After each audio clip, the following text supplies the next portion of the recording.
floor. Let's go to Mike with the next question.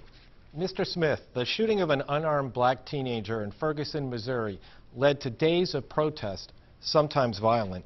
Today, the Justice Department announced it has launched a civil rights investigation into the local police. What is your takeaway from the incident?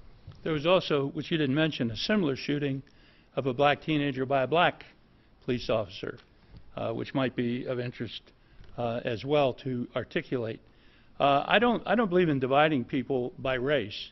The take is if the people commit crimes, and when people commit crimes, they're apprehended, and sometimes it doesn't work out too well, and they are killed. Now, I understand that the police officer who came there had no indication that this man had committed a crime, but obviously I wasn't there, and I don't really know why this question is being asked, but I wasn't there. But I do know that he did attempt to get into the police officer's automobile, and so if he's an armed police officer and somebody's trying to get into his automobile and trying to take his weapon, I would assume he has a right to defend himself. Beyond that, I don't know what happened. Mr. Smith just said that he doesn't know why the question is being asked. Mr. Rubens, do you think that what's taken place in Ferguson is worth discussing and examining further?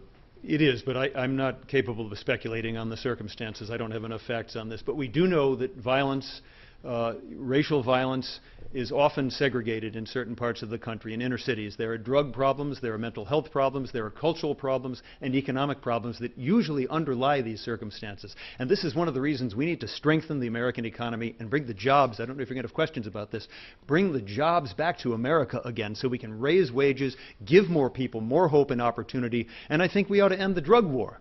This drug war has caused a part of this violence. I'm in favor, under the 10th Amendment of the United States Constitution, ending the drug war and giving states the authority to regulate marijuana, for example. All right. Mr. Brown. I actually agree with Jim with everything except his last statement on the drug war. I think what you said is appropriate, Jim. However, my heart does go out to the Brown family and to the officer. Tragic circumstances. There needs to be a full, fair, and impartial investigation.